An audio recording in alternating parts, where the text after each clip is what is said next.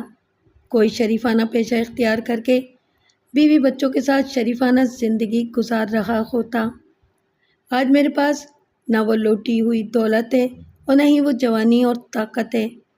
آج میں پکوڑے بیچ کر پیٹ کا دوزخ بھرتا ہوں، اور اگر کوئی غصے میں گالی دے تو خاموشی بیٹھا رہتا ہوں۔ سچی بات ہے کہ اب میں کچھ کر ہی نہیں سکتا۔ بابا تاج الدین کون ہے؟ یہ چودھری نواب الدین کا چاچا یا تایا لگتا ہے۔ اس کے پاس چودھری جتنی زمین نہیں ہے۔ غریبوں پریشان حال لوگوں کا بڑا خیال رکھتا ہے، بہت نیک آدمی ہے۔ میں نے اس سے تاج الدین کے گھر کا پتہ پوچھا اور جانے کے لیے کھڑا ہو گیا۔ وہ بیساکھیاں ٹیکتا ہوا دوبارہ اپنے تھڑے پر جا بیٹھا۔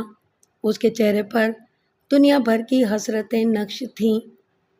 بابا تاج الدین ایک پختہ مکان میں رہتا تھا جو چودھری نواب الدین کی حویلی سے کچھ فاصلے پر تھا۔ اس نے مجھے بیٹھک میں بٹھایا اور لسی پانی کا پوچھا۔ اس کی عمر 80 اور 85 سال کے درمیان معلوم ہوتی تھی۔ اس کے باوجود اس کے سر اور داڑھی کے بال آدھے سے زیادہ کالے تھے۔ اس کے 2 بیٹے تھے جن میں سے ایک بیٹا گھر میں موجود تھا۔ اس کے علاوہ پوتے پوتیوں کی ایک کثیر تعداد تھی جن سے گھر میں خوب رونق تھی۔ رسمی بات چیت کے بعد بابا تاج الدین نے بتایا کہ وہ چودھری نواب الدین کا سگا چاچا تھا۔ نواب الدین کا باپ اس کا بڑا بھائی تھا۔ میں نے کہا، نواب الدین تو بہت بڑا زمیندار ہے، لیکن آپ کی حیثیت اس کے مقابلے میں بڑی ماٹھی نظر آ رہی ہے۔ ملک صاحب، گل یہ ہے کہ یہ سارا مال مویشی اور ڈھور ڈھنگر ایتھے ہی رہ جانا۔ بندے کا اپنے رب کے ساتھ معاملہ سیدھا ہونا چاہیے۔ میرے بڑے بھائی نے زیادہ زمینوں پر قبضہ کر لیا۔ میں نے کہا، کوئی گل نہیں، لے لو جی، وہ بھی اگلے جہان جا پہنچا تے اساں بھی ٹر جانا۔ اس کے بیٹے نے کہا، اگر ابا جی سانو منع نہ کر دے تے بڑا خون خرابہ ہو جانا تھا۔ آج دیکھ لیو بھائی نواب الدین کلم کلا رہ گیا ہے۔ اس کے دونوں پتر اللہ بیلی ہو گئے ہیں۔ بس جی، بندے کو اللہ کی لاٹھی سے ڈرتے رہنا چاہیے۔ کچھ دیر تک میں دونوں کے شکوے شکایات سنتا رہا، پھر عطیہ بیگم کا ذکر چھیڑ دیا۔ اس ضمن میں انہوں نے جو واقعات بتائے وہ میں اپنے الفاظ میں آپ کے سامنے پیش کرتا ہوں۔ چودھری نواب الدین عطیہ بیگم کو جھورے ماچی سے چھڑا کر گھر لے آیا اور اس کے خاندان کے بارے میں معلومات حاصل کیں۔ ان معلومات کے مطابق عطیہ بیگم ایک متوسط مذہبی گھرانے سے تعلق رکھتی تھی۔ اس کے 2 بھائی اور 2 بہنیں تھیں۔ وہ بھائیوں سے چھوٹی اور بہنوں سے بڑی تھی۔ یہ معلومات حاصل کرنے کے بعد چودھری نے 3 دن تک خاموشی اختیار کیے رکھی۔ چوتھے دن اس نے عطیہ بیگم سے کہا، میں نے 2 آدمی تمہارے گھر بھیجے تھے، وہاں بڑی گڑبڑ چل رہی ہے۔ کیسی گڑبڑ؟ عطیہ نے پوچھا۔ تمہارے محلے میں یہ چرچا ہو رہا ہے کہ تم اپنے کسی عاشق کے ساتھ بھاگ گئی ہو۔ وہاں تمہاری بڑی بدنامی ہو چکی ہے۔ تمہارے ماں باپ بڑے پریشان ہیں۔ انہوں نے لوگوں سے کہہ دیا ہے کہ اب عطیہ کی اس گھر میں کوئی جگہ نہیں ہے۔ تمہارے بھائی بہت غصے میں ہیں، وہ تمہارے قتل کی باتیں کر رہے ہیں۔ عطیہ نے رونا شروع کر دیا۔ چودھری نے اسے تسلی دی اور کمرے سے نکل گیا۔ 2 دن کے بعد اس نے عطیہ کے سامنے شادی کی تجویز رکھ دی۔ ان 2 روز کے دوران عطیہ سوچ سوچ کر پریشان ہوتی رہی تھی۔ اس کے جی میں بار بار خودکشی کا خیال آتا تھا۔ ایسی صورتحال میں وہ چودھری کی تجویز پر غور کرنے پر مجبور ہو گئی۔ اس وقت چودھری اگر اسے کسی مزارے سے شادی کرنے کو کہتا تو شاید وہ اس پر بھی راضی ہو جاتی۔ اس وقت چودھری نواب الدین کی 3 بیٹیاں تھیں، لیکن بیٹا کوئی نہیں تھا۔ وہ دوسری شادی نرینہ اولاد کے لیے بھی کرنا چاہتا تھا۔ اس کی بیوی اس بات پر خوش نہیں تھی، مگر وہ کچھ بول نہیں سکتی تھی۔ عطیہ بیگم نے شادی پر آمادگی کا اظہار نہیں کیا تھا، مگر چودھری نے اس کی خاموشی کو نیم رضامندی جانا اور مولوی قطب الدین کو بلا کر چند خاص لوگوں کی موجودگی میں نکاح پڑھوا لیا۔ عطیہ نے اس بات کو اپنا مقدر سمجھ کر حویلی میں سکونت اختیار کر لی۔ چودھرانی کا اس سے سلوک اچھا نہیں تھا، مگر وہ کچھ بول نہیں سکتی تھی۔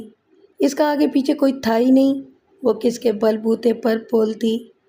چند ماہ کے بعد وہ امید سے ہوئی تو چودھری نے اس سے کہا کہ بیٹا ہونا چاہیے۔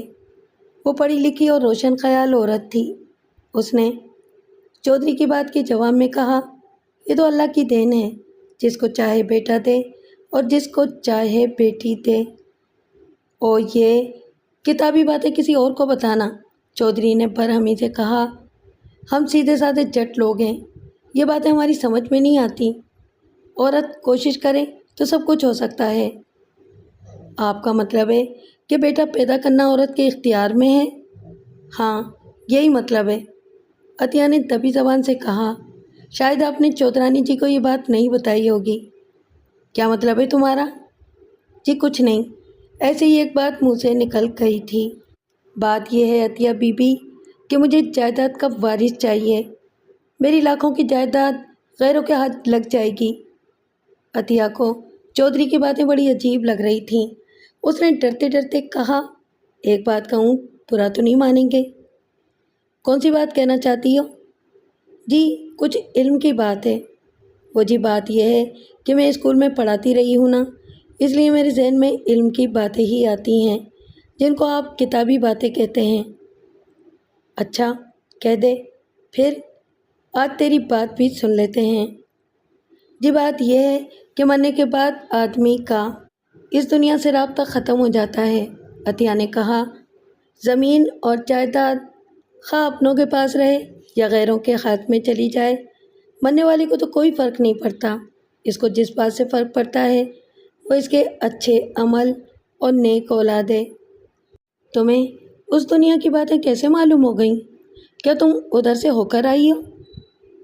یہ باتیں اللہ اپنے برگزیدہ بندوں کو بتاتا ہے اور وہ مخلوق خدا کی بھلائی کے لیے ان باتوں کو عام کر دیتے ہیں۔ اللہ کے کلام میں بھی ایسی باتیں موجود ہیں۔ میں نے یہ ساری باتیں سنی ہوئی ہیں۔ جب موت آئے گی تو دیکھا جائے گا۔ میں لاولد مرنا نہیں چاہتا۔ تمہیں پتہ نہیں ہے، میرے چاچے کی اولاد میری زمینوں پر نظر لگائے بیٹھی ہے۔ اگر میں بیٹے کے بغیر مر گیا تو ان کے گھر میں دیگیں کھڑکنا شروع ہو جائیں گی۔ بیٹے کی خواہش تو مجھے بھی بہت ہے، مگر میں تو صرف دعا ہی کر سکتی ہوں، دینے والا تو اوپر بیٹھا ہے۔ جس انسان کو خدا پر یقین نہ ہو، اس کے لیے دنیاوی شان و شوکت ہی سب کچھ ہوتی ہے۔ یقین اور توکل کی باتیں اسے بہت چھوٹی لگتی ہیں۔ چودھری بھی ایسا ہی شخص تھا۔ وہ دنیا داری کی دلدل میں خاصی گہرائی تک پھنسا ہوا تھا، اس لیے وہ اولاد نرینہ کی خواہش کے خلاف کوئی نصیحت سننے پر تیار نہیں تھا۔ وہ ہر وقت عطیہ بیگم کو یہ یاد دلاتا رہتا تھا کہ اسے بیٹا چاہیے۔ اتفاق سے 3 مہینے کے بعد چودھرانی بھی امید سے ہو گئی۔ اب دونوں سوکنوں میں ایک نفسیاتی کشمکش شروع ہو گئی۔ چودھرانی نے، جس کا نام مختار بی بی تھا، پیروں فقیروں کے پاس جانا شروع کر دیا۔ حویلی میں آنے جانے والی عورتیں سب اس کی حمایتی تھیں اور ہر وقت اسے یہی یقین دلاتی رہتی تھیں کہ اس کے ہاں بیٹا اور اس کی سوکن کے ہاں بیٹی ہوگی۔ عطیہ بی بی اپنے آپ کو سمجھانے کی بہت کوشش کرتی، مگر ایسی باتیں سن کر اسے بہت دکھ ہوتا۔ مصیبت یہ تھی کہ حویلی میں اس کا کوئی بھی ہمدرد نہیں تھا۔ وہ کسی سے دل کی بات نہیں کر سکتی تھی۔ کبھی کبھار وہ بابا تاج الدین کے گھر چلی جاتی تھی اور وہاں اسے بڑا سکون ملتا تھا۔ ایک صبح اس نے چودھرانی کی کچھ باتیں سن لیں۔ وہ اپنے کمرے میں بستر پر لیٹی ہوئی تھی اور نور بانو نامی دائی اس کی مالش کر رہی تھی۔ دونوں دبی آوازوں میں باتیں بھی کر رہی تھیں۔ عطیہ بیگم بند دروازے کے سامنے سے گزرنے لگی تو مختار بی بی کی آواز سن کر ٹھٹک گئی۔ وہ کہہ رہی تھی، اس ڈائن کا پکا بندوبست ہونا چاہیے۔ اگر اس نے بیٹا جم دیا تو یہ چودھری کی پکا شملہ بن جائے گی، پھر میری اس حویلی میں کوئی اوقات نہیں رہ جائے گی۔ ہاں جی، یہ تو آپ صحیح کہہ رہے ہو، خدا نہ کرے لیکن۔ نور بانو نے کہا، ایسا کدی نہیں ہو سکتا۔ سونا رب تسانو پتر دیسی تواڈی سوکندا منہ آپ ہی کالا ہو جانا سی، تے جے اس دا پتر ہو گیا تے پھر کوئی دوجا رستہ لب لیواں گے۔ عطیہ بیگم کے کان میں دائی نور بانو کی آواز آئی، کون سا دوجا رستہ؟ کچھ دیر خاموشی کے بعد عطیہ کے کانوں میں نور بانو کی آواز آئی، زہر دی کھڑتی، ہن تو نے کم کی ہے گل کی۔ چودھرانی نے کہا، یہ گل چنگی طرح یاد رکھنا ورنہ تیری خیال نہیں۔ یہ بات سن کر عطیہ سر سے پیر تک کانپ گئی۔ وہ دونوں عورتیں اس کے ہونے والے بچے کے قتل کا منصوبہ بنا رہی تھیں۔ وہ دروازے سے ہٹ گئی اور سوچنے لگی کہ اسے کیا کرنا چاہیے۔ اگرچہ وہ چودھری کو یہ بات بتاتی تو مختارہ بیوی اس کو جھوٹا ثابت کر دیتی، ساتھ ہی اس پر یہ الزام بھی لگاتی کہ اسے چھپ کر باتیں سننے کی عادت ہے۔ کئی روز تک اس معاملے پر پریشان ہونے کے بعد اس نے بیٹی کے لیے دعا کرنی شروع کر دی۔ ایسے بیٹے سے بیٹی اچھی تھی جس کی جان جانے کا خطرہ ہو۔ جب ڈیلیوری کے دن قریب آئے تو وہ بہت پریشان تھی۔ ایک دن اس نے بابا تاج الدین کی پوتی نذیرہ سے اپنے خدشات کا ذکر کیا۔ نذیرہ اس کی ہم عمر تھی اور خاصی ہوشیار لڑکی تھی۔ اس نے بابا تاج الدین سے اس بات کا ذکر کیا۔ بابا تاج الدین جہاں دیدہ آدمی تھا، اسے عطیہ کے خدشے پر فوراً یقین آ گیا۔ اس نے نذیرہ کو رازداری کی تلقین کی اور دوسرے دن اپنے بھتیجے چودھری نواب الدین کو اس مسئلے پر بات کرنے کے لیے گھر بلوایا۔ چودھری اگرچہ بڑا متکبر آدمی تھا، تاہم اپنے چاچا کی عزت کرتا تھا اور اس کی بات غور سے سنتا تھا۔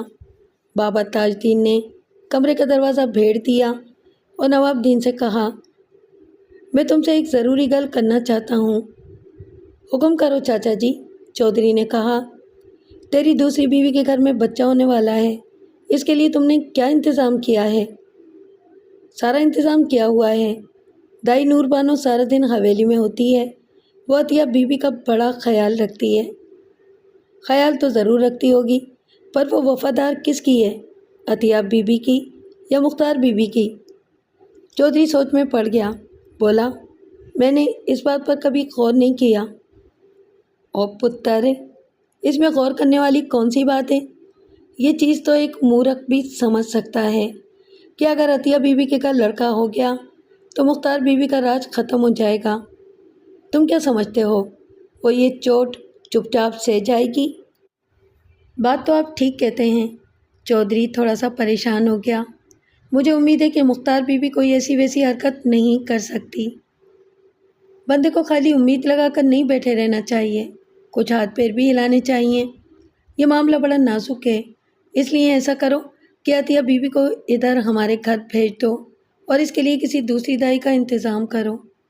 یہ بات چودھری کی سمجھ میں آ گئی اور اس نے دوسرے ہی روز عطیہ بیگم کو بابا تاج الدین کے گھر بھیج دیا اور دوسری دائی کا انتظام بھی کر دیا۔ لیکن قدرت عطیہ بیگم کی دعا قبول کر چکی تھی۔ چند روز کے بعد اس نے خوبصورت بیٹی کو جنم دیا۔ چودھری کو اس بات سے اتنا صدمہ ہوا کہ وہ بیٹی کی شکل دیکھنے بھی نہیں آیا، بلکہ اس نے عطیہ بیگم کو واپس حویلی بھی نہیں بلایا۔ 3 مہینے کے بعد مختار بیوی نے ایک صحت مند بیٹے کو جنم دیا تو چودھری عطیہ بیگم کو بالکل ہی بھول گیا۔ مختار بیوی نے اس موقع سے خوب فائدہ اٹھایا اور چودھری سے کہا، اب وہ چڑیل حویلی میں قدم نہ رکھے۔ چودھری نے عطیہ بیگم کو بالکل فراموش نہیں کر دیا تھا، وہ اسے پسند کرتا تھا اور گھر میں رکھنا چاہتا تھا۔ اس نے کہا، تیرا کیا جاتا ہے، ایک طرف پڑی رہے گی؟ یہ بڑی خطرناک عورت ہے، آپ اس کو نہیں جانتے۔ مجھے پتہ چلا ہے کہ اس کو کالے عمل بھی آتے ہیں۔ کتابیں جو پڑھی ہوئی ہے، اگر اس نے عمل کر کے ہمارے بیٹے پر پھونک مار دی تو پھر ہم ہاتھ ملتے رہ جائیں گے۔ چودھری بیٹے کی وجہ سے مختار بیوی کی ہر بات ماننے پر مجبور تھا۔ اس نے کہا، ٹھیک ہے، جیسے تم کہتی ہو ویسے کر لیتے ہیں، ابھی کچھ دن اس کو ادھر ہی رہنے دیتے ہیں۔ اب یہ نہیں ہو سکتا، میں اس عورت کی وجہ سے بہت دکھ اٹھا چکی ہوں۔ آپ کو بیٹے کی خواہش تھی اور بیٹا آپ کو مل گیا ہے، عطیہ کو طلاق دے دیں۔ پتہ نہیں کون ہے، کہاں کی رہنے والی ہے اور کس نسل کی ہے۔ چودھری کئی روز تک اس معاملے پر سوچ بچار کرتا رہا۔ اس دوران مختار بیوی کا مطالبہ بھی جاری رہا۔ بچی کی پیدائش کے پورے 4 مہینے بعد چودھری نے بابا تاج الدین کے گھر میں قدم رکھا۔ عطیہ اس کی آمد کی خبر سن کر بہت خوش ہوئی اور بچی کو لے کر اس کے پاس پہنچ گئی۔ اس نے سوچا آخرکار شوہر کو اس کا اور بچی کا خیال آ ہی گیا، لیکن چودھری کسی اور ہی نیت سے وہاں آیا تھا۔ عطیہ بیگم، اب تیرا میرا گزارا نہیں ہو سکتا، اس نے کہا۔ میں نے تجھے پہلے ہی کہہ دیا تھا کہ مجھے بیٹے کی ضرورت ہے، مجھے اپنی بیٹی کی شکل نہ دکھانا۔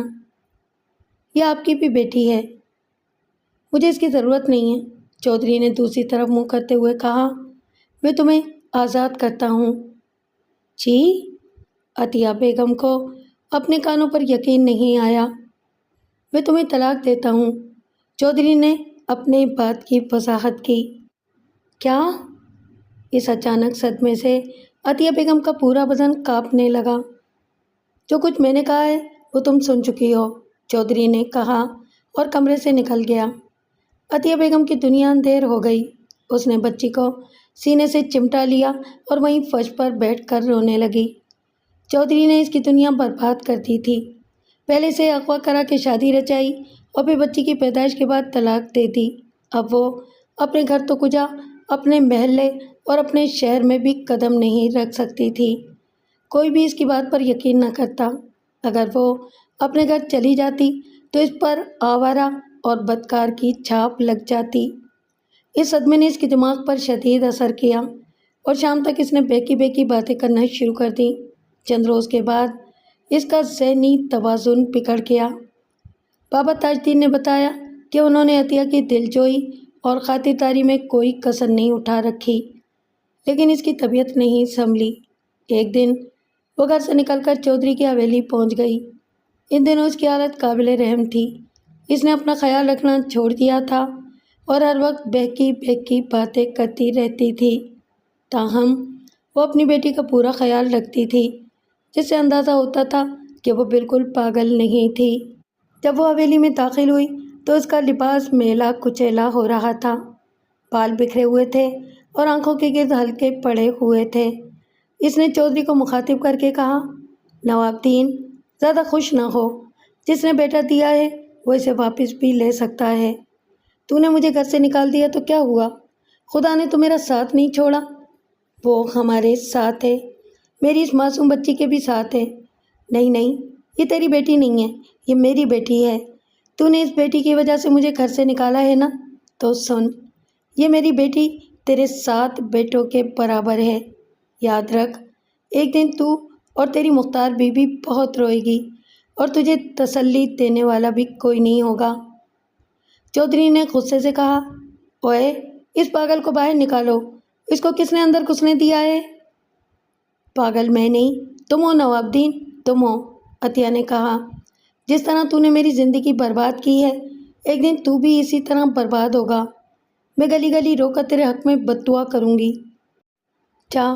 چلی جا، نہیں تو چپیڑ مار کے تیرا منہ ونگا کر دوں گا۔ کوڑ کلی نہ ہوئے تھے، لے مار چپیڑ۔ عطیہ نے اپنا منہ آگے کیا، گلا گھونٹ دے میرا، قتل کر دے مجھے، میں اب تجھ سے نہیں ڈرتی، میرا خدا میرے ساتھ ہے، کر لے جو کرنا ہے۔ پھر اس نے زور سے چیخنا شروع کر دیا، او دنیا والو، اس ظالم کو دیکھو، یہ زمین پر خدا بنا ہوا ہے، دیکھو اس کو، یہ اپنی بیٹی کو بھی نہیں پہچانتا، مجھ بے کس عورت کو برباد کر کے گھر سے نکال دیا ہے۔ حویلی کے سارے مکین عطیہ بیگم کے گرد جمع ہو گئے تھے اور افسوس کے ساتھ اس کی طرف دیکھ رہے تھے۔ مختار بیوی نے چودھری کو ایک طرف کر کے کہا، یہ معاملہ تو بڑا خراب ہو گیا ہے، یہ عورت گلی گلی ہمیں بدنام کرتی پھرے گی۔ بات تو تم ٹھیک کہتی ہو، چودھری نے کہا، اس پاگل کا کیا کریں؟ فی الحال اس کو حویلی میں رکھ لیتے ہیں، بعد میں کچھ سوچیں گے۔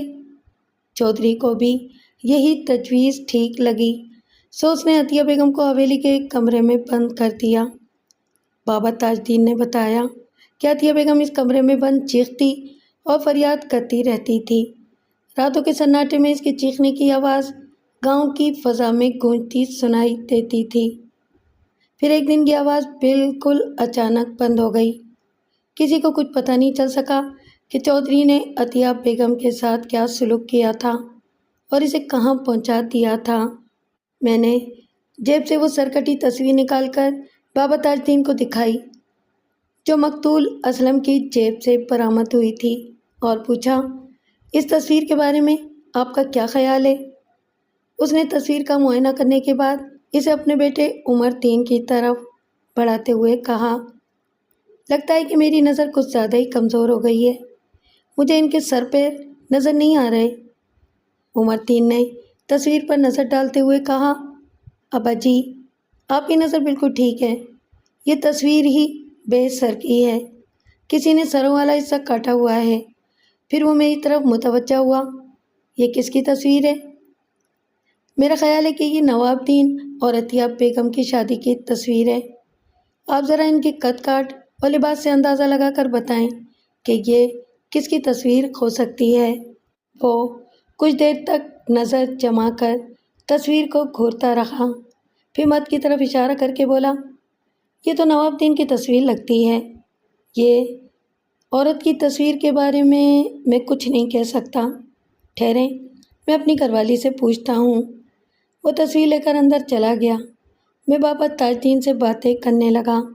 عمر الدین تو 9-10 منٹ کے بعد واپس آیا۔ غالباً اس نے گھر کی ساری عورتوں کو وہ تصویر دکھائی تھی۔ لیو جی آپ کا اندازہ بالکل ٹھیک ہے، اس نے کہا، یہ نواب الدین اور عطیہ بیوی کی تصویر ہے۔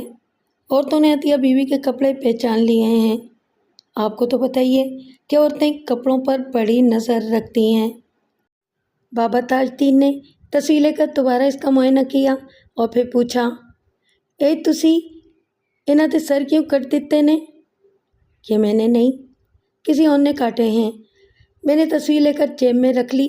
اتنے میں ایک نومل لڑکا لسی کے 3 گلاس لے کر آ گیا۔ لسی پینے کے دوران میں نے چند باتیں اور پوچھیں اور پھر وہاں سے رخصت ہو گیا۔ چودھری نواب الدین کی حویلی میں اداسی چھائی ہوئی تھی۔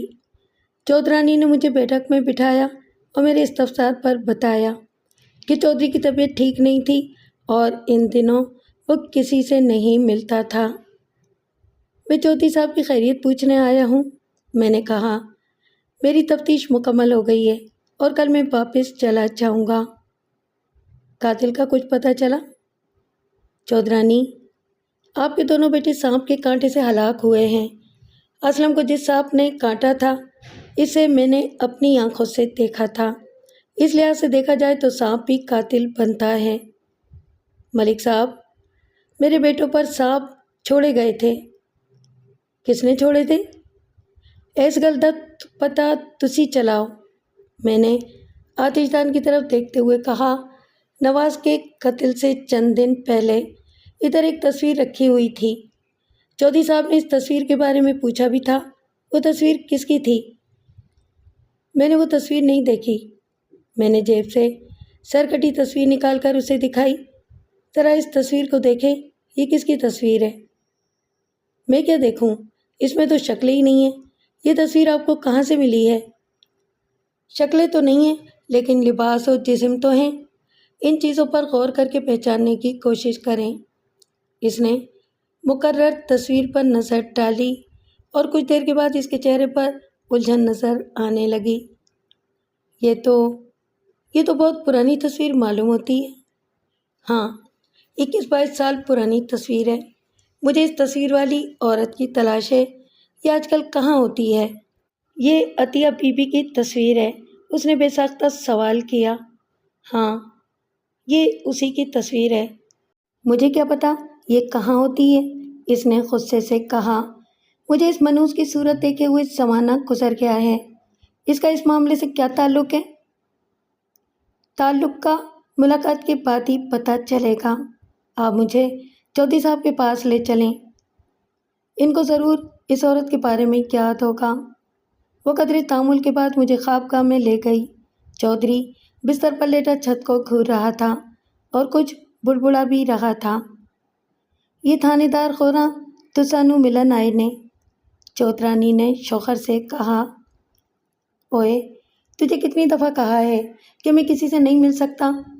چودھری نے چھت سے نظر ہٹائے بغیر کہا۔ تھانے دار سے کہو کہ کھیڑ مک چکی ہے، اب ہمارے پلے کچھ نہیں رہا۔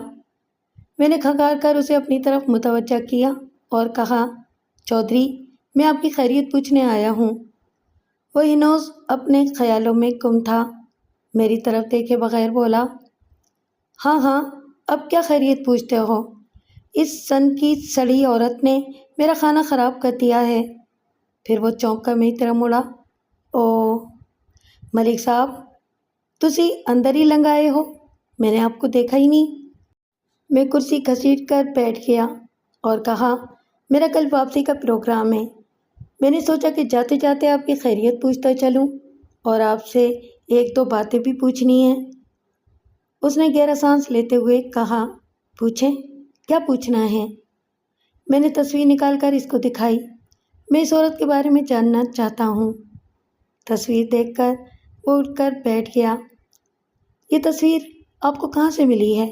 اس کو تو میں نے جلا دیا تھا، میں نے اس کی بات پوری کرتے ہوئے کہا، لیکن بعض چیزیں جل کر بھی ختم نہیں ہوتی۔ میں اس عورت سے ملنا چاہتا ہوں، یہ کہاں مل سکتی ہے؟ وہ دوبارہ بستر پر لیٹ گیا اور چھت کو گھورنے لگا۔ ایک طویل توقف کے بعد اس نے کہا، عطیہ بیگم کو میں درگاہ پیر باغ علی شاہ پر چھوڑ آیا تھا، اس کے بعد مجھے اس کی کوئی خبر نہیں ملی۔ درگاہ پیر علی باغ شاہ وہاں سے 13-14 میل کے فاصلے پر تھی۔ اس کے سجادہ نشین کا نام پیر گلاب شاہ تھا۔ میری اس سے اچھی خاصی جان پہچان تھی، میں 2-3 کیسوں کی تفتیش کے سلسلے میں اس سے مل بھی چکا تھا۔ میں اٹھ کر جانے لگا تو چودھری دوبارہ اٹھ کر بیٹھ گیا، بولا، ملک صاحب، معلوم ہوتا ہے کہ آپ اس کیس پر بڑی محنت کر رہے ہیں۔ اگر آپ کو عطیہ بیگم کے ٹھکانے کا علم ہو جائے تو مجھے ضرور بتا دینا۔ پہلے تو آپ یہ بتائیں کہ یہ عطیہ بیگم ہے کون؟ میں نے قدرے تلخی سے پوچھا۔ یہ میری دوسری بیوی تھی، اس نے تامل کرتے ہوئے جواب دیا۔ میں نے اس کی بعض غلط حرکتوں کی وجہ سے اس کو طلاق دے دی تھی۔ کون سی غلط حرکتیں؟ میں نے جاننا چاہا۔ چھوڑیں ملک صاحب، یہ بہت پرانی بات ہو چکی ہے۔ اس بات کے اثرات ابھی تک ظاہر ہو رہے ہیں اور ہو سکتا ہے کہ مزید اثرات ظاہر ہوں، اس لیے اسے پرانی بات کہہ کر ختم کرنے کی کوشش نہ کریں۔ میں اس تفتیش کے سلسلے میں کافی لوگوں سے مل چکا ہوں اور ان لوگوں میں چورا ماچی بھی شامل ہے۔ اس کمین نے آپ کو کیا بتایا ہے؟ چودھری نے غصے سے کہا، میں اس کی دوسری ٹانگ بھی توڑ دوں گا۔ چورا اپنے گناہوں سے تائب ہو چکا ہے اور آج کل عزت کی زندگی گزار رہا ہے۔ اس نے میرے سوالات کے جواب میں سب کچھ سچ سچ بتا دیا ہے۔ جھوٹ بولتا ہے وہ کتا۔ چودھری، آپ کو کیسے پتہ چلا کہ وہ جھوٹ بولتا ہے؟ کیونکہ میں نے تو ابھی تک کچھ بھی نہیں بتایا۔ چودھری ایک پھنکار مار کر رہ گیا، بالکل کسی زخمی سانپ کی طرح۔ میں جھوٹ اور سچ میں تمیز کرنا خوب جانتا ہوں اور اس سچ کے بارے میں میری تفتیش ابھی ختم نہیں ہوئی۔ مجھے یقین ہے کہ عطیہ بیگم کی ساتھی استانیاں ابھی زندہ ہوں گی، اس کے والدین اور بھائی بہن بھی زندہ ہوں گے۔ چودھری، کیا یہ حقیقت نہیں کہ آپ نے جورے ڈکیت کے ذریعے اس شریف استانی کو اغوا کرا کے اس کے ساتھ نکاح پڑھوایا اور پھر لڑکی کی پیدائش کے بعد اسے طلاق دے کر گھر سے نکال دیا؟ ملک صاحب، آپ یہاں سے تشریف لے جائیں، میرے پاس ان سوالوں کے جواب نہیں ہیں، آپ مجھے پریشان نہ کریں۔ چودھری، میں تو جا ہی رہا ہوں، مگر عطیہ بیگم کا آصف نہیں جائے گا، وہ قبر تک آپ کا پیچھا نہیں چھوڑے گا۔ او یار ملک صاحب، میں کیا کروں؟ اس نے غصے اور بے بسی سے کہا۔ دیوار سے ٹکریں مار کر اپنا سر پھاڑ لوں یا کسی پھندے پر لٹک جاؤں؟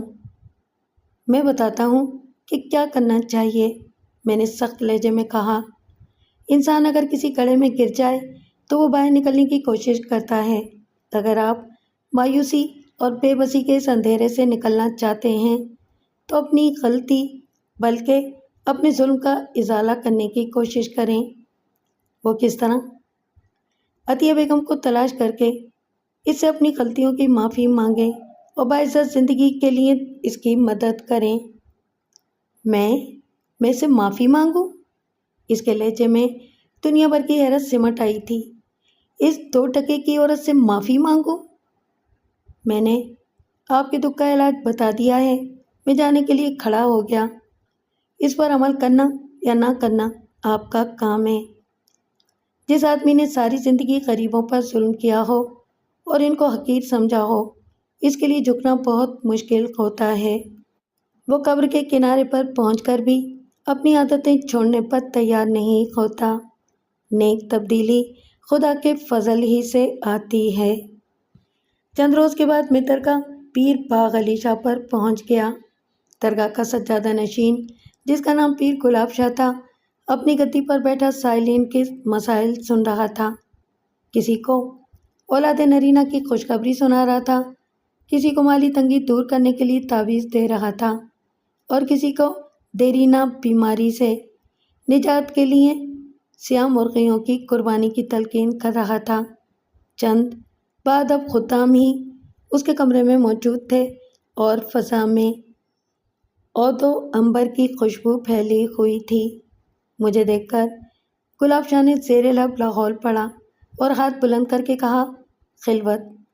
کمرے میں موجود خدام نے سائلین سے کہا کہ فی الحال وہ باہر چلے جائیں کیونکہ شاہ جی کو بلاوا آ گیا تھا۔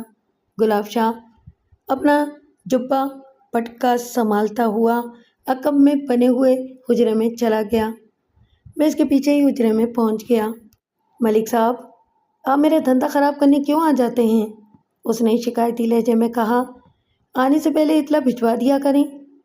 میں نے ہنس کر کہا، شاہ جی، آپ نے لاحول پڑا تو سارے شیطان کمرے سے نکل گئے۔ تشریف رکھیں۔ اس نے کرسی کی طرف اشارہ کیا اور خود مسیری پر بیٹھ گیا۔ آپ کا مسئلہ کیا ہے؟ مسئلہ 20-21 سال پرانا ہے، میں نے کہا۔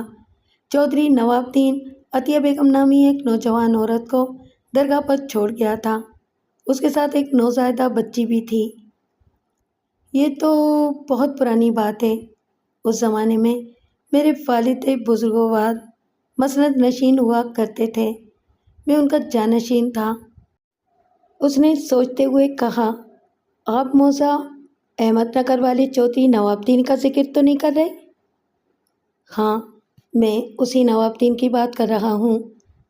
اس شیطان نے عطیہ بیگم نامی ایک استانی کو اغوا کروا کے اس کے ساتھ نکاح پڑھوا لیا تھا، لیکن جب اس کی توقع کے مطابق عطیہ بیگم کے ہاں بیٹا پیدا نہیں ہوا تو اس نے اسے طلاق دے دی اور بعد میں یہاں درگاہ پر چھوڑ گیا۔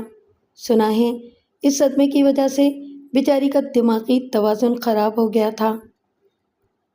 مجھے اس عورت کے بارے میں کچھ یاد تو آ رہا ہے، اس نے ذہن پر زور دیتے ہوئے کہا۔ یہ عورت بظاہر نیم پاگل لگتی تھی اور بچی کو سینے سے چمٹائے ہر وقت کسی تاریک گوشے میں بیٹھی رہتی تھی، لیکن مجھے یاد ہے کہ وہ غصے میں بڑی عقل مندی کی باتیں کیا کرتی تھی۔ اس کی بیٹی کا نام غالباً ریشما تھا۔ مجھے اس کی بیٹی کا نام معلوم نہیں ہے۔ کیا آپ کو یقین ہے کہ ریشما چودھری نواب الدین ہی کی بیٹی تھی؟ ہاں، میں نے یہی سنا ہے، حقیقت اللہ ہی کو معلوم ہوگی۔ گلاب شاہ نے اپنی یادداشت پر زور دیتے ہوئے بتایا کہ جس زمانے میں عطیہ بیگم وہاں آئی تھی وہ سستا زمانہ تھا اور لوگ بڑے سکون سے رہتے تھے۔ درگاہ کے ساتھ چند حجرے بنے ہوئے تھے، جن میں سے 2 حجرے عورتوں کے لیے مخصوص تھے۔ محتاجوں اور مسکینوں کو 2 وقت کا کھانا درگاہ کی طرف سے دیا جاتا تھا۔ عطیہ بیگم اپنی بیٹی کو اور کمرے کو بہت صاف رکھتی تھی، مگر خود بہت میلی کچیلی رہتی تھی۔ شاید اس کی وجہ یہ تھی کہ وہ بہت خوبصورت تھی اور بری نظروں سے محفوظ رہنا چاہتی تھی۔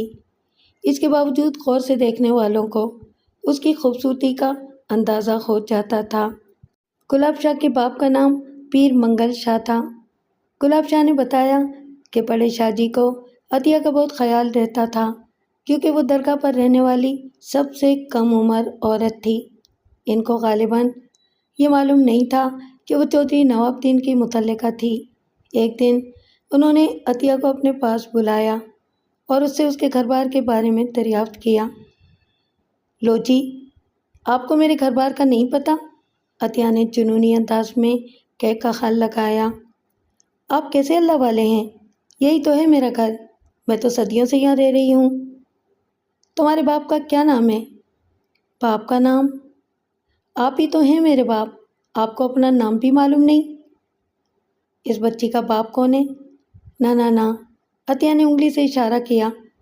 اس کے باپ کا نام نہ لینا، وہ بہت ظالم شخص ہے۔ تم اس سے پہلے کہاں رہتی تھیں؟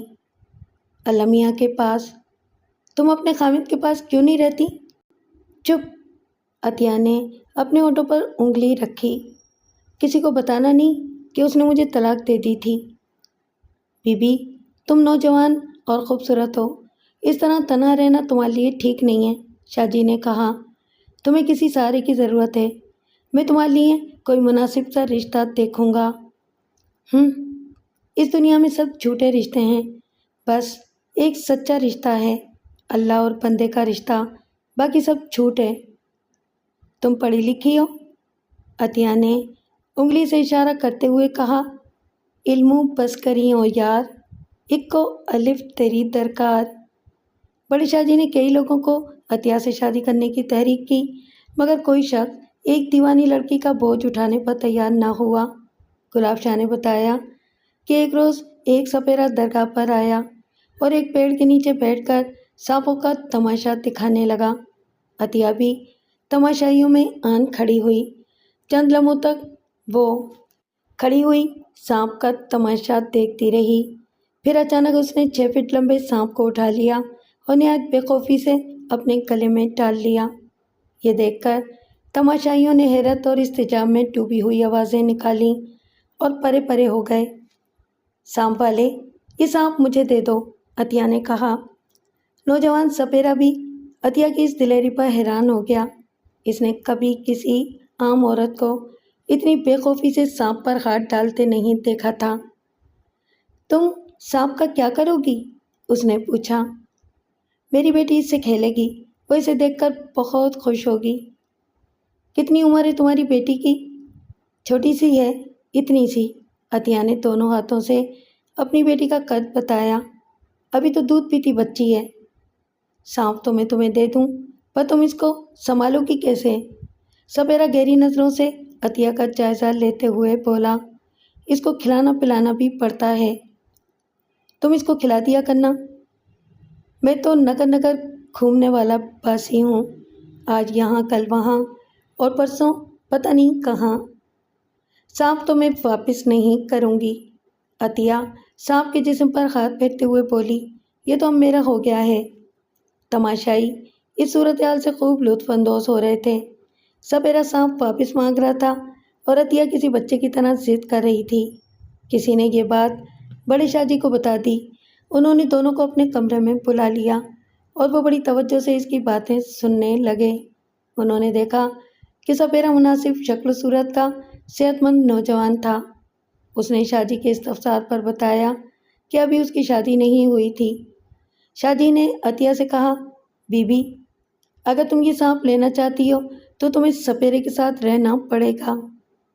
میں اس کے ساتھ کیوں رہوں؟ عطیہ نے کہا۔ یہ میرے ساتھ کیوں نہیں رہ سکتا؟ ایک ہی بات ہے، تم دونوں ایک دوسرے کے ساتھ رہو گے، جہاں تم رہو گی وہاں یہ رہے گا اور جہاں یہ رہے گا وہاں تم رہو گی۔ پھر ٹھیک ہے، عطیہ نے خوش ہو کر کہا، لیکن اکٹھے رہنے کے لیے ایک شرط ہے، تم دونوں کو نکاح کرنا پڑے گا۔ شاہ جی نے کہا اور سپیرے سے پوچھا، کیا نام ہے تمہارا؟ میرا نام چین دین ہے۔ اس کو خوش رکھو گے؟ ہاں جی، خوش رکھوں گا، چین دین سپیرے نے خوش ہو کر کہا۔ اپنے سارے سانپ اس کو دے دوں گا۔ بی بی، تم بھی نکاح پر راضی ہو؟ عطیہ نے سر جھکا لیا۔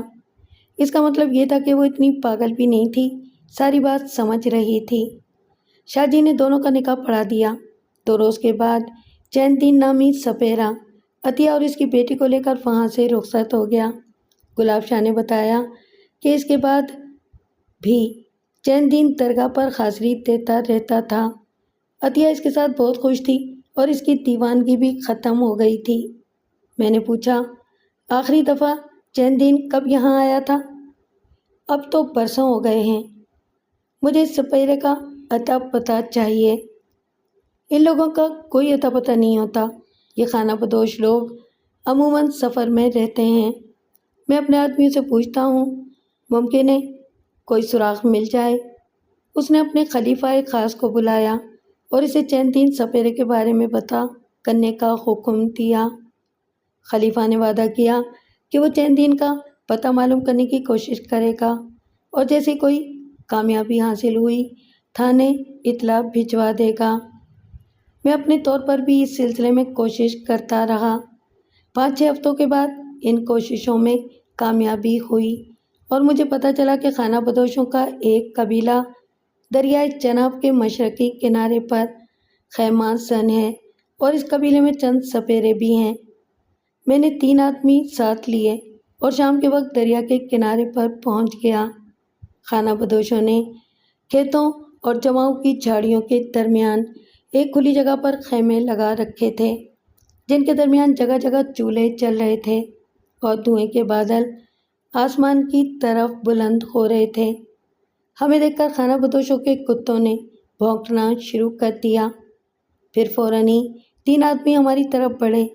ان میں سے ایک نوجوان اور 2 معمر آدمی تھے۔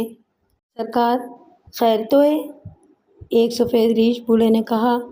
آج غریبوں کے ڈیرے پر کیسے چڑھائی کر دی؟ چند دن سپیرے کی ٹپڑی کون سی ہے؟ میں نے پوچھا۔ تینوں نے آنکھیں گھما کر ایک دوسرے کی طرف دیکھا اور پھر نوجوان نے قدرے بے یقینی سے کہا، وہ تو آ رہے نہیں ہیں۔ میں نے اس کی ٹپڑی پوچھی ہے، وہ کدھر گیا ہوا ہے؟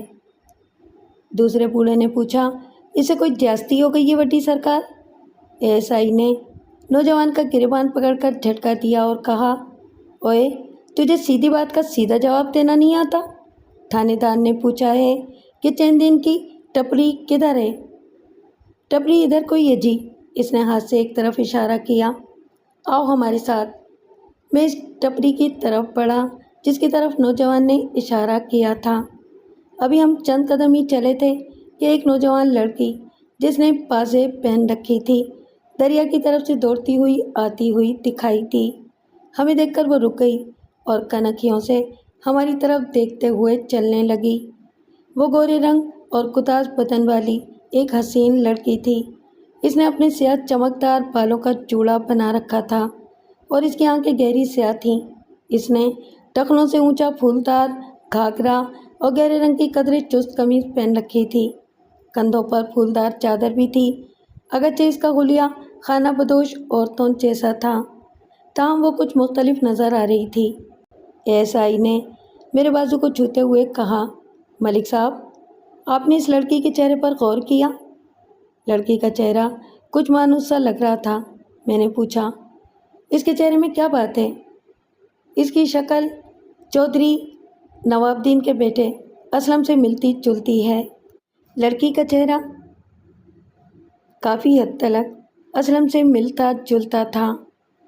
حوالدار کی بات بالکل صحیح تھی۔ اس کا مطلب ہے کہ یہ عطیہ بیگم کی بیٹی ریشمہ ہے، میں نے کہا۔ پھر لڑکی کو آواز دی۔ وہ اپنی جگہ پر رک گئی اور تن کر بولی، کیا بات ہے؟ آگے آؤ، میں نے کہا۔ کیا نام ہے تمہارا؟ کیوں؟ تم کیوں پوچھو ہو میرا نام؟ اس نے چند قدم آگے بڑھ کر کہا، ہم غیر مردوں کو اپنا نام نہ بتاویں۔ تم کس کی بیٹی ہو؟ اپنے بابا کی بیٹی ہوں۔ اس کا لہجہ بہت تیکھا تھا۔ تمہاری ماں کا نام عطیہ بیگم ہے؟ اس کے چہرے پر لہر سی آ کر چلی گئی۔ بولی، لے پھر وہی بات، نہ میں اپنا نام جانوں نہ اپنی ماں کا۔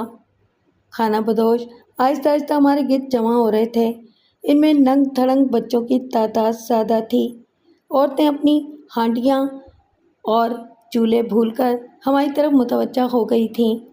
میں نے لڑکی سے پوچھا، تمہارے باپ کا نام چین دین ہے؟ تبھی ایک ادھیڑ منہ شخص آگے بڑھا اور بولا، سرکار، میں ہوں چین دین۔ یو چھوری کو کیوں پریشان کر رہے ہو؟ میں نے اس کو دھمکانے کے لیے کہا، تم دونوں کے خلاف ادھر نواب دین نے قتل کا پرچہ کٹوایا ہے۔ چین دین ہاتھ جوڑتے ہوئے بولا، سرکار، ہم کسی چودھری کو نہ جانیں، ہم غریب لوگ ہیں، محنت مزدوری کر کے بچوں کا پیٹ پالتے ہیں۔ لڑکی آگے بڑھتے ہوئے بولی، اے بابا، تو پرے کو ہو، مجھ کو بات کرنے دے۔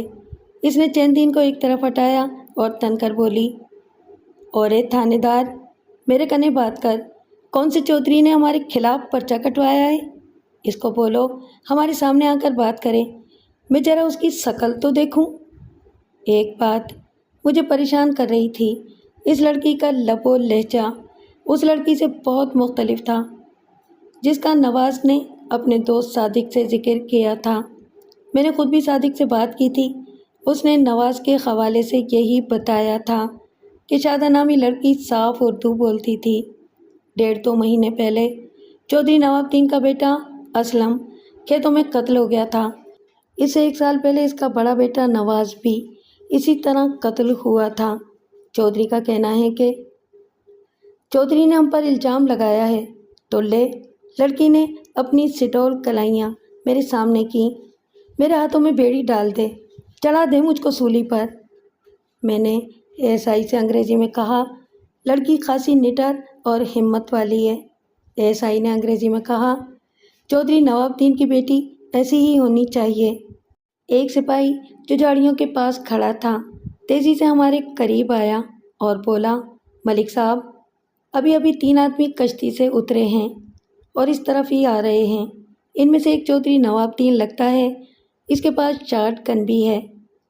یہ بات مجھے بعد میں معلوم ہوئی کہ تھانے کا ایک اہلکار چودھری کے لیے مخبری کر رہا تھا۔ یہ خبر اسی نے چودھری کو پہنچائی تھی کہ عطیہ بیگم نے جس سپیرے سے شادی کی تھی وہ دریا کے کنارے پر خانہ بدوشوں کے ڈیرے میں موجود تھا۔ واضح طور پر وہ بری نیت سے وہاں آیا تھا۔ میں نے چین دین اور ریشما سے کہا، تم دونوں اپنی اپنی ٹپری میں چلے جاؤ اور جب تک میں نہ کہوں باہر نہ آنا۔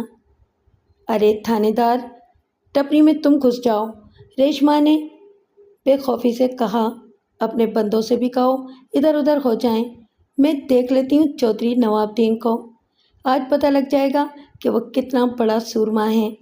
میں بھی کسی بھک منگے کی بیٹی نہیں ہوں، ذرا دیکھوں تو صحیح کہ اس کے اندر کتنا دم ہے۔ میں نے اس کو سمجھانے کی کوشش کی مگر وہ اپنی بات میں بہت سنجیدہ تھی، بلکہ اس نے ہمیں دھکیل کر ایک ٹپری میں داخل کر دیا اور دیگر لوگوں سے مخاطب ہو کر بولی، اورے تم لوگ کیا بھیڑ بکریوں کی طرح منہ اٹھائے کھڑے ہو، جاؤ ادھر ادھر ہو جاؤ۔ مجھے یہ دیکھ کر حیرت ہوئی کہ اس کے حکم پر سب لوگ ادھر ادھر سرکنا شروع ہو گئے۔ پھر وہ ایک پٹری کے سامنے کولوں پر ہاتھ رکھ کر کھڑی ہو گئی۔ اس وقت ماحول میں اچھا خاصا تناؤ پیدا ہو گیا تھا۔ 2 یا 3 منٹ کے بعد چودھری اپنے ساتھیوں کے ہمراہ وہاں داخل ہوا اور ذرا رک کر 2 ہوائی فائر کر دیے۔ بچے گھبرا کر ادھر ادھر گھس گئے۔ چودھری نے اپنی ڈبل بیرل شاٹ گن دوبارہ لوڈ کی اور گرج کر بولا، چین دین سپیرا اور اس کی بیوی دونوں باہر آ جائیں ورنہ پورے ڈیرے کو آگ لگا دوں گا اور ایک ایک کو بھون کر رکھ دوں گا۔ کہاں ہیں وہ دونوں؟ اورے چودھری، اورے کو آ، میرے کنے بات کر، کس کی تلاش ہے تیرے کو؟ میں پردے کی اوٹ سے باہر دیکھ رہا تھا اور اپنا سروس ریوالور نکال کر ہاتھ میں پکڑ لیا تھا۔ میرے ساتھی بھی فوری کارروائی کے لیے تیار بیٹھے تھے۔ چودھری نے ریشما کی طرف دیکھا تو اس کے چہرے پر ایک لہر سی آ کر چلی گئی اور اس کی تیزی میں کچھ فرق آ گیا۔ وہ آگے بڑھا اور ریشما سے مخاطب ہو کر بولا، کون ہو تم؟ تو کون ہے رے؟ میرا نام پوچھنے والا، پہلے اپنا نام تو بتا۔ چودھری غالباً سمجھ گیا تھا کہ وہ اپنی بیٹی سے مخاطب تھا۔ اس نے غصے سے کہا، زیادہ ٹر نہ کر، وہ عورت کہاں ہے جس نے چین دین سپیرے سے شادی کی تھی؟ آج میں اس کا حساب چکانے آیا ہوں۔ اس کا نام عطیہ ہے۔ سامنے سے ہٹ جا، میرا خیال ہے کہ وہ اس جھونپڑی کے اندر ہے۔ ہٹ جا نہیں تو گولی چلا دوں گا۔ نہیں ہٹتی، مرد کا بچہ ہے تو چلا گولی۔ ریشما سینہ تان کر اس کا راستہ روک کر کھڑی ہو گئی۔ چودھری نے گن سیدھی کی تو اس کے ہاتھوں میں کپکپی سی پیدا ہو گئی۔ ریشما نے اچانک گن پر ہاتھ ڈال دیا۔ دوسرے ہی لمحے گن اس کے ہاتھ میں تھی اور بوڑھا چودھری ہکا بکا کھڑا اس کی طرف دیکھ رہا تھا۔ اس کے ساتھی تیزی سے ریشما کی طرف بڑھے، لیکن نواب دین نے ان کو روک دیا۔ ریشما نے چودھری کی طرف گن بڑھائی اور کہا، یہاں سے چلا جا۔ چودھری نے اس کے ہاتھ سے گن جھپٹ لی اور احتیاطاً 2 قدم پیچھے ہٹ گیا۔ اگرچہ اس کے چہرے پر خجالت نمودار ہو گئی تھی، تاہم اس کا غصہ کم نہیں ہوا تھا۔ باہر نکل عطیہ بیگم، اس نے چیخ کر کہا، تو نے مجھے بیٹوں سے محروم کیا ہے، میں تجھے زندہ نہیں چھوڑوں گا۔ وہ ادھر نہیں ہے، ریشما نے کہا، یہاں سے چلا جا۔ خانہ بدوش دور دور کھڑے یہ تماشا دیکھ رہے تھے۔ ادھر نہیں ہے تو کدھر ہے؟ چودھری نے دوسری پٹریوں کی طرف نظر دوڑائی۔ وہ دوسرے گھر میں ہے، مجھے اس کا پتہ بتا۔ دیکھے گا اس کا دوسرا گھر؟ ہاں، چودھری نے زور سے پیر زمین پر مارا۔ آ میرے ساتھ، ریشما نے کہا، پھر اس پٹری کی طرف منہ کر کے بولی جس میں ہم چھپے ہوئے تھے، اور اے تھانے دار، تو بھی چل ہمارے کنے۔ چودھری چونک کر پٹری کی طرف دیکھنے لگا۔ ہم باہر نکلے تو اس کے چہرے پر پریشانی نظر آنے لگی۔ ملک صاحب، آپ کب آئے؟ اس نے پوچھا۔ میں نے اپنے ساتھیوں کو اشارہ کیا اور ریوالور کا رخ چودھری کی طرف کرتے ہوئے کہا، چودھری، یہ گن ہمارے حوالے کر دیں اور تم دونوں بھی اپنا اسلحہ نکال دو۔ رے تھانے دار، ڈرنا تو مجھ کو چاہیے، ڈر تو رہا ہے، ریشما نے کہا، ان کی بندوقیں ان کے پاس رہنے دے، یوں میرا کچھ نہیں بگاڑ سکتے۔ اس لڑکی کی خود اعتمادی ہمیں حیران کر رہی تھی۔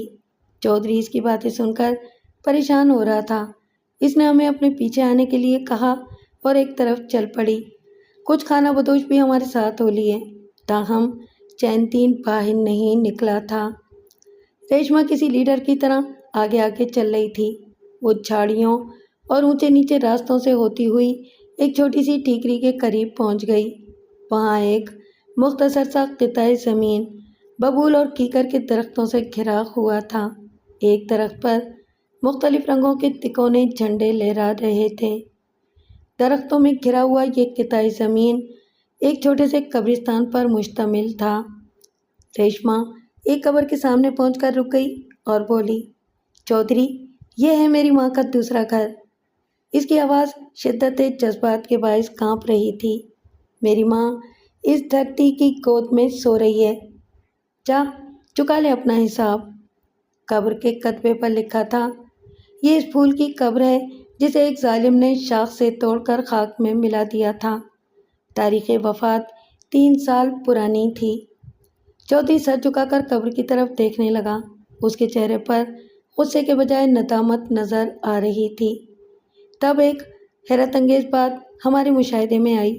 اس خانہ بدوش لڑکی نے، جسے ہم جاہل سمجھ رہے تھے، آنسوؤں سے لبریز آنکھوں سے اپنے باپ کی طرف دیکھا اور یہ اشعار رقت آمیز لہجے میں پڑھے، لے دیکھ شیشے میں میرے ان حسرتوں کا خون ہے جو گردش ایام سے مر گئے بتے گلفام سے، خود دل میں میرے مر گئیں کس طرح پاؤں میں خسیں، قابو دل بے صبر پر۔ تب اس کی قوت برداشت جواب دے گئی اور وہ اپنی ماں کی قبر سے لپٹ کر پھوٹ پھوٹ کر رونا شروع ہو گئی۔ شدت جذبات سے اس کا پورا جسم کانپ رہا تھا۔ وہ منظر اتنا جذباتی تھا کہ خود ہماری آنکھوں میں بھی آنسو آ گئے۔ چودھری متذبذب کے عالم میں وہاں کھڑا تھا۔ اس کی آتش انتقام بالکل سرد ہو چکی تھی۔ وہ آہستہ آہستہ آگے بڑھا اور ریشما کے سر پر ہاتھ رکھ کر آہستہ سے بولا، بیٹی۔ ریشما تڑپ کر پرے ہو گئی اور بولی، مت کہو مجھے بیٹی، میں وہی لڑکی ہوں جس کی تم نے شکل دیکھنے سے انکار کر دیا تھا اور جس کی پیدائش کے جرم میں تم نے میری بے گناہ ماں کو طلاق دے کر گھر سے نکال دیا تھا۔ وہ اٹھی اور سب کو نظر انداز کرتی ہوئی واپس چل دی۔ میں تمہاری بیٹی نہیں ہوں، تمہارے جیسے ظالم شخص کی بیٹی ہونا میری توہین ہے۔ کاش تم نے پیدائش کے وقت ہی میرا گلا گھونٹ دیا ہوتا۔ میری ماں کو اسی دن ٹی بی نے پکڑ لیا تھا جس دن تم نے اسے طلاق دی تھی۔ چند لمحوں کے بعد چودھری بھی واپس چل دیا، لیکن چند قدم چلنے کے بعد وہ رکا اور دوبارہ اپنی سابق بیوی کی قبر کے سامنے جا کر دعا کے لیے ہاتھ اٹھا دیے۔ بظاہر چودھری کے بیٹوں کی موت کی ذمہ دار ریشما ہی تھی، لیکن چودھری نے اس کے خلاف کارروائی کرنے کی خواہش ظاہر نہیں کی تھی، لہٰذا میں نے بھی خاموش رہنا ہی مناسب جانا، کیونکہ وارداتوں کا ثبوت ملنا امر محال تھا۔